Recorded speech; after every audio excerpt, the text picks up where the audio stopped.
ভাবনা একটাই, ট্রফি জিততে চাই। এশিয়া কাপের শিরোপাটা নিয়ে দেশে ফিরতে চান তাসকিন আহমেদ। বলছেন বর্তমান টি-20 দলটা বেশ আলাদা, টানা ম্যাচ জেতার অভ্যাসটাও গড়ে উঠেছে সবার।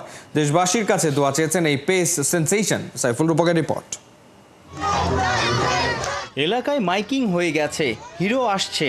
ভর দুপুরে কাঠফাটা রোদে প্রচণ্ড গরমেও ওদের ক্লান্তি নেই। ওই যে বলে না, অপেক্ষার প্রহর হয় মধুর। আশপাশের বাড়ির বারান্দা কিংবা ছাদে নানান বয়সী মানুষের মধ্যেও ছিল কৌতূহল।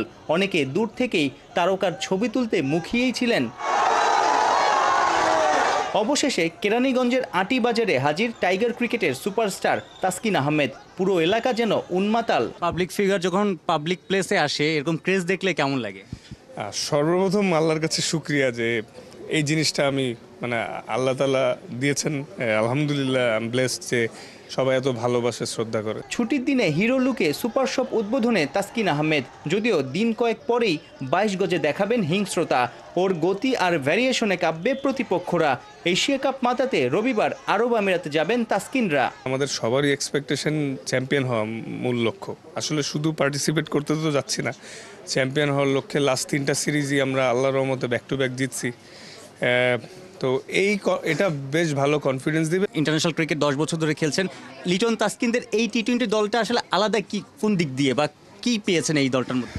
না, আসলে প্রতি মুহূর্তেই সব কিছু গেমের সাথে সাথে নিজেদেরকেও আপগ্রেড করতে হয়। বিকজ দেখেন, একটা সময় রান কেমন হইতো আর এখন কত রান হচ্ছে। বেশিরভাগই ব্যাটার্স গেম বা ব্যাটিং ফ্রেন্ডলি, বিকজ সবাই চায় আসলে রান হোক।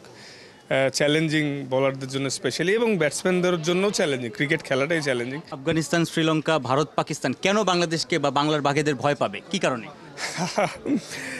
না, আসলে টি-20 খেলায় অনেক আনসার্টেনিটি থাকে ভাইয়া। কারণ দেখবেন অনেক ছোট দল অনেক বড় বড় দলকে ওয়ার্ল্ড কাপে বা বিগ ইভেন্টসে হারায়।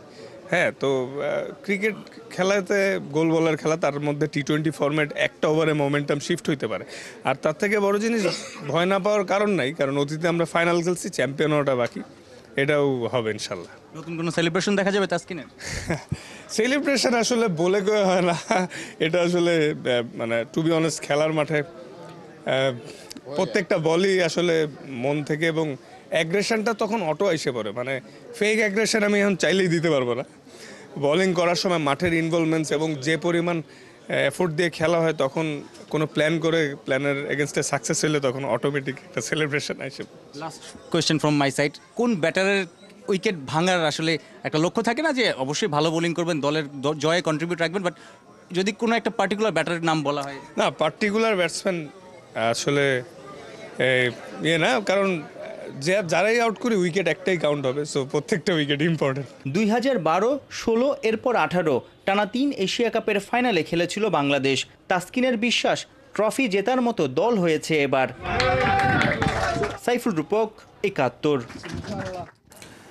প্রায় 3 মাস পর মাঠে নামছে বাংলাদেশ। নেপালের বিপক্ষে শনিবার সন্ধ্যা 5:45 প্রথম ফিফা ফ্রেন্ডলি ম্যাচ খেলবে জামাল তোপুরা। হামজা ও সমিত ছাড়া লাল সবুজরা কেমন করবে তা নিয়ে চলছে নানা আলোচনা। তবে কোচ কাবরেরা আত্মবিশ্বাসী, যদিও নেপালের মাটিতে সবশেষ লড়াইটা ছিল লজ্জার। নেপালের কাঠমান্ডু থেকে হাসান সজীবের পাঠানো প্রিভিউ রিপোর্ট। বাসের ঝাপসা গ্লাসের মতোই যেন ঝাপসা হয়ে গেছে হাভিয়ের কাবরেরার সময়। চাপ আর বিতর্কে নুয়ে পড়ছে মাথা, তবুও চাপমুক্ত থাকার চেষ্টা গণমাধ্যমের সামনে। বাসে কিংবা মাঠে ভেতরে ভেতরে যেন অস্থিরতা কুরে কুরে খাচ্ছে এই স্প্যানিয়ার্ডকে। তবে কি নেপালে হামজা চৌধুরী, সমিত সন্ধির অনুপস্থিতি কোচের দুশ্চিন্তার বড় কারণ?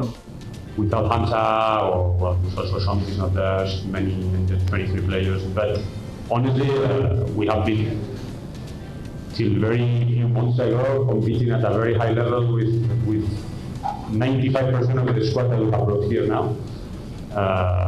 Most of them were in SAF 23, where we did a fantastic performance, even against Lebanon, against Palestine, against Australia. I would say almost 100% of this squad was there.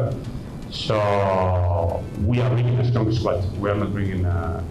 কোচের কথা স্পষ্ট, হামজা সমিত ছাড়াই শক্তিশালী দল বাংলাদেশ। যদিও প্রশ্ন উঠেছিল দ্বিতীয় সারির দল নিয়ে নেপালে এসেছে লাল সবুজেরা, তবে তা উড়িয়ে দিয়েছেন কাবরেরা। প্রতিপক্ষ দলের হেড কোচ অস্ট্রেলিয়ার ম্যাট রসও সেটা মানছেন। Bangladesh will come with a strong side, regardless if Chowdhury comes or not. the players that will replace him are of high quality, playing professionally. So it's not a big concern for us. If I actually prefer that if they came with full strength. তবে হামজা না আসায় আক্ষেপ রয়ে গেছে নেপাল ক্যাপ্টেনের কণ্ঠে।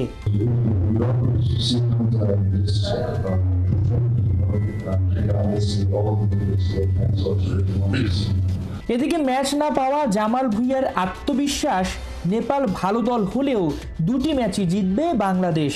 So for us, these two matches is very important for everyone around the team, and we are looking forward to it. Press কনফারেন্সে দুই দলের কোচ ক্যাপ্টেন হাসি খুশি থাকলেও মাঠে হবে শিয়ানে শিয়ানে লড়াই। তাই তো বৃষ্টিতেও অনুশীলন করে গেছে নেপাল। নিজেদের ঝালিয়ে নিতে ম্যাচের আগের দিন ফ্লাড লাইটের নিচে লাল সবুজেরাও ছিল বেশ সিরিয়াস। আজ থেকে 3 বছর আগে 2022 সালে নেপালের বিপক্ষে এই মাঠে 3-1 গোলে হেরেছিল বাংলাদেশ। সেই লজ্জা ভুলে যেতে চায় জামাল তোপুরা। সময়ের পালা বদলে বাংলাদেশ দলের খেলার ধরন বদলেছে, বাংলাদেশকে নিয়ে দর্শকের আগ্রহ কিংবা চাহিদা বেড়েছে, তৈরি হয়েছে চাপও। তবে সবকিছুকে মোকাবেলা করে বাংলাদেশ দল চায় পুরনো স্মৃতি ভুলতে, ঠিক এই অসাধারণ আবহাওয়ার মতো মনোমুগ্ধকর একটা ফুটবল উপহার দিতে। এখন দেখার পালা বাংলাদেশ এই মাঠ থেকে তাদের প্রথম জয়টা নিয়ে টিম হোটেলে ফিরতে পারে কিনা, বাংলাদেশ দল সমস্ত সমালোচনার জবাব দিতে পারে কিনা। হাসান সজীব, 71, দর্শক Rangasala stadium, Kathmandu, Nepal. Cuba Mitchell তানিল সালিকি ওভাররেটেড? জায়ান আহমেদের সাথে কি লোকাল ফুটবলারদের সিঙ্ক আপ হচ্ছে না? ফাহমিদুরই বা কতটুকু করতে পারবেন? এমন সব প্রশ্নকে সামনে রেখে অনূর্ধ্ব 23 এশিয়ান কাপ বাছাইয়ে শনিবার মাঠে নামছে বাংলাদেশ। ডু অর ডাই ম্যাচে মোরসালিনদের প্রতিপক্ষ ইয়েমেন, ভিয়েতনামে দুই দলের ম্যাচ শুরু হবে বাংলাদেশ সময় দুপুর 3টায়। বিস্তারিত পার্থবণিকের রিপোর্টে। ভিয়েতনামে ট্রেনিং গ্রাউন্ডে বাংলাদেশ অনূর্ধ্ব 23 দল রোদ এড়িয়ে ছায়াতে হেঁটে কিছুটা স্বস্তি খোঁজার চেষ্টা। কিন্তু এশিয়ান কাপ বাছাইয়ে মোরসালিন কিউবারা কি আসলেই স্বস্তিতে আছেন? গ্রুপ পর্বের প্রথম ম্যাচে ভিয়েতনামের কাছে 2-0 গোলে হারে ফ্যানদের অনেকে হতাশ হলেও যারা খেলা দেখেছেন তাদের জন্য এটা অনেক বড় রিলিফ যে এর বেশি গোল হজম করতে হয়নি। And for that credit goes to keeper Shrabon, একাই এক হালি নিশ্চিত গোল সেভ করেছেন। কথা হলো জায়ান, তানিল সালিক আর কিউবা যে প্রবাসী ফুটবলারদের নিয়ে এতটা হাইপ উঠেছিল তারা কি করলেন? এক কথায় উত্তর, প্রত্যাশা মেটাতে পারেননি। ফার্স্ট হাফ জুড়ে খেলা কিউবা মিচেল একাধিকবার বল লুজ করেছেন। 74 মিনিটে নামা তানিল সালিক অল্প সময়ে বল যাও পেয়েছেন, ফাউল করেই হাতছাড়া করেছেন। আর সব শেষে জায়ান আহমেদ একাই কিছু স্কিল দেখালেও সেটা গোটা টিমের সাথে ঠিকমতো মিক্স আপ হয়নি। এমন অবস্থায় ইয়েমেন, যারা প্রথম ম্যাচে সিঙ্গাপুরকে 2-1 গোলে উড়িয়ে দিয়েছে, তাদের বিপক্ষে কি রেজাল্ট আশা করছে বাংলাদেশ? ইয়েমেন আমাদের সমমানের টিম, কিছু ব্যক্তিগত স্কিলফুল প্লেয়ার আছে, বাট আমরা ওদের যে দুর্বল জায়গাগুলো আছে সেগুলো শনাক্ত করেছি, প্লেয়ারদেরকে দেখিয়েছি। ভিডিও সেশন ছিল ওখানে, তাদের খুব স্ট্রেন্থ জোন কোন জায়গায় সেগুলো দেখিয়েছি। সো আমরা রেডি, কারণ এই ম্যাচে আমাদেরকে টুর্নামেন্টে ফিরতে হলে এই ম্যাচে আমাদের জয় ছাড়া কোনো উপায় নেই। সো আমরা সবাই রেডি, ইনশাল্লাহ কালকে 3 পয়েন্ট নিয়ে ইনশাল্লাহ মাঠ থেকে ফিরবো। ইয়েমেনের বিপক্ষে 3 পয়েন্ট চান সহকারী কোচ হাসান আল মামুন, আর এমন সময়ই চান যখন হেড কোচ অসুস্থ, নাম্বার 10-এর ইম্প্যাক্ট মাঠে খুঁজে পাওয়া যায় না, দলের মধ্যে নেই প্রপার সিঙ্ক্রোনাইজেশন। এরপরেও ইয়েমেনের বিপক্ষে বাংলাদেশ স্ট্র্যাটেজি সাজিয়েছে ভিডিও ফুটেজ দেখে। ক্যাপ্টেন মোরসালিন জানেন এশিয়ান কাপের আশা বাঁচিয়ে রাখতে হলে এই ম্যাচে জয় কতটা ইম্পর্টেন্ট। আমাদের যেভাবে কালকের ম্যাচ জিততে হবে, আসলে আলটিমেটলি আমাদের এছাড়া আর কোনো ওয়ে নাই, কারণ আমাদের 2টা ম্যাচ আছে যদিও, বাট কালকের ম্যাচটা যদি আমরা জিততে পারি সেক্ষেত্রে আমরা আর একটা সুযোগ পাবো। কিন্তু কালকের ম্যাচ যদি একটা নেগেটিভ রেজাল্ট হয় সেক্ষেত্রে এজন্য আমাদের টার্গেট এনিহাও কালকের ম্যাচটা যেভাবে হোক উইন হওয়া। এবারের আসরে বাংলাদেশের বড় নাম ফাহমিদুল ইসলাম। ন্যাশনাল টিমে ডেবুর পর এখন জুনিয়র টিমে ডেবুর অপেক্ষায় আছেন। অদ্ভুত স্ট্র্যাটেজিতে তাকে প্রথম ম্যাচ খেলায়নি টিম ম্যানেজমেন্ট, অথচ ভিয়েতনাম ম্যাচের মাঠেই বিপ পড়ে বসেছিলেন। টিম ম্যানেজার শাহিন হাসানের কথা স্পষ্ট, ভিয়েতনামের কাছে লেসন পাবার পর ইয়েমেনের বিপক্ষে শনিবার আর সেই ভুল করবে না বাংলাদেশ। ফাহমিদুলকে বাড়তি করে দেখেন, ওই স্টিল ওদের ইতালিতে লিগ খেলে আসছে, হ্যাঁ রানিং ম্যাচ ছিল 19 তারিখ, মেবি লাস্ট 3 দিন না 4 দিন আগে ম্যাচ খেলে আসছে এবং ন্যাশনাল টিমে সে খেলে গেছে। সে যেহেতু আসতেছে, এই ম্যাচ আমরা পাই না বিকজ অফ ওর 18 ঘন্টা জার্নি ছিল সবকিছু মিলে, তো এই ম্যাচ ইনশাল্লাহ সে থাকবে। তো এটা আমাদের জন্য একটা বিশাল শক্তি কাজ করবে, আমাদের যে দুর্বল সাইডগুলো আছে এটার জন্য আরো বেশি ভালো কাজ করবে। অনূর্ধ্ব-23 এশিয়ান কাপ বাছাইয়ের মূল পর্বের দৌড়ে বাংলাদেশ টিকে থাকবে কিনা তার স্পষ্ট উত্তর পাওয়া যাবে শনিবার, যেখানে দুপুর 3টায় ভিয়েত ট্রাই স্টেডিয়ামে ইয়েমেনের মুখোমুখি হবে বাংলাদেশের যুবারা। পার্থ বণিক, ৭১। শুরু থেকে শেষ অধ্যায়টা দারুণভাবেই রাঙিয়ে গেলেন মেসি। ক্যারিয়ারের ফিনিশটা কেমন ছিল তা নিয়ে আলোচনা চলছিল, তবে মেসির ফিনিশিং তো খারাপ হতেই পারে না। বুয়েনোস এইরেসের মাস মনুমেন্টালে মেসি নেমেছিলেন শেষবার আর্জেন্টিনা জার্সিতে ৩-০ গোলে জিতে আভাস দিলেন সামনের বিশ্বকাপটায় আর না খেলার সম্ভাবনা আছে। এদিকে ব্রাজিল তাদের শেষ হোম কোয়ালিফায়ারে চিলিকে হারিয়েছে ৩-০ ব্যবধানে। খালিদ জামিলের রিপোর্টে বিস্তারিত।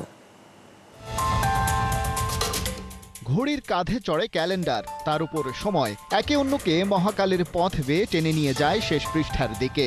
লা মেসিয়া, ক্যাম্প নু, প্রাগদ্বীপ প্রিন্স কিংবা তীরে আছড়ে পড়া সাগরের ঢেউ, প্রত্যেকের মাঝে আজ এক বিষের মতো ব্যথা।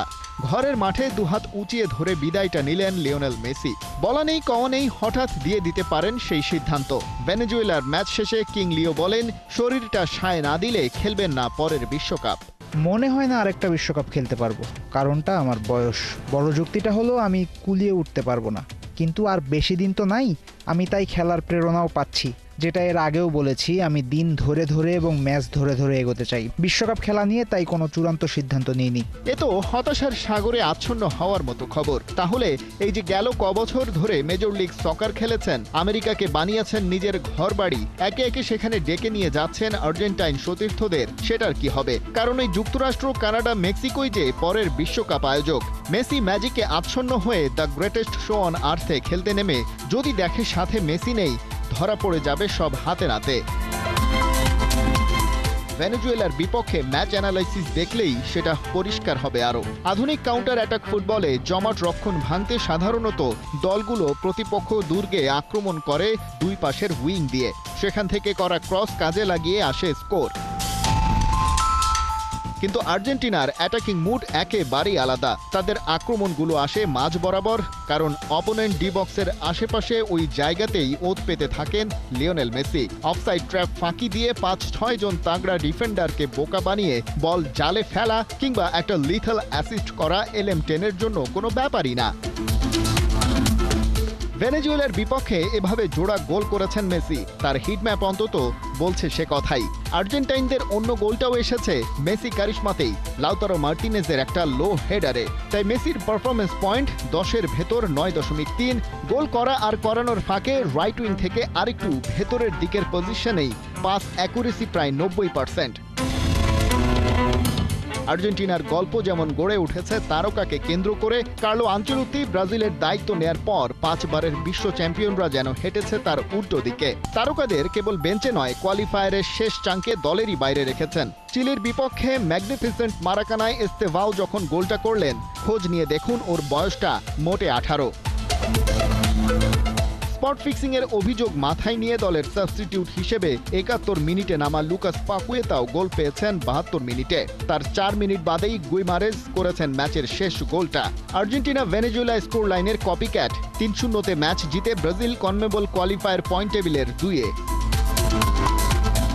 তবে আর্জেন্টিনা ম্যাচের মতো এই লড়াই অতটা একপেশে হয়নি। চিলি জবাব দিয়েছে ভালোই। দিন শেষে সেলেসাউদের লক্ষ্য ছিল অবশ্য ওদের সাইড বেঞ্চ বাজিয়ে দেখা, যে কাজে আনচেলত্তিকে মোটামুটি সফলই বলতে হবে। খালিদ জামিল, ৭১। চমক দেখিয়ে ফিফা বিশ্বকাপ বাছাই পর্ব শুরু করলো স্লোভাকিয়া। ঘরের মাঠে 4 বারের বিশ্ব চ্যাম্পিয়ন জার্মানিকে 2-0 গোলে হারিয়ে দারুণ শুরু করেছে স্লোভাকরা। ম্যাচের প্রথম গোল আসে 42 মিনিটে দাভিদ হান্সকোর পা থেকে, আর সেকেন্ড হাফে দুর্দান্ত এক শটে লিড ডাবল করেন দাভিদ স্ক্রেলেচ। যদিও বল দখলে প্রায় 70% নিয়ন্ত্রণ ছিল জার্মানির, তবে ফিনিশ করতে না পারায় সাবেক বিশ্ব চ্যাম্পিয়নরা পায়নি জালের দেখা। 9 বছরের ব্যবধানে জার্মানির বিপক্ষে এটা স্লোভাকিয়ার প্রথম জয় এবং তাদের ইতিহাসের চতুর্থ। সাম্প্রতিক সময়ে জার্মানির পারফরমেন্সও আপ টু দ্য মার্ক না। টানা 4 ম্যাচ জয়হীন, যার 3টিতেই হার। রবিবার নর্দার্ন আয়ারল্যান্ডের বিপক্ষে খেলবে জার্মানরা, আর স্লোভাকিয়া লড়বে লুক্সেমবার্গের বিপক্ষে।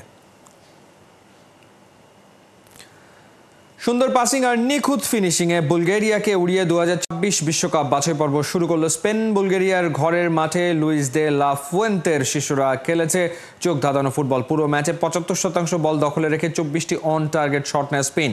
বিপরীতে র্যাঙ্কিংয়ে 84তম দল বুলগেরিয়া নিতে পেরেছে মাত্র 3টি শট। জাতীয় দলের হয়ে প্রথমবারের মতো গোল পেয়েছেন চেলসি ডিফেন্ডার কুকেরেইয়া। এছাড়াও 3-0 গোলের সহজ জয়ে গোল পেয়েছেন মিকেল ওয়াইয়ারসাবাল ও মিকেল মেরিনো। আগামী রবিবার তুরস্কের বিপক্ষে মাঠে নামবে স্প্যানিশরা।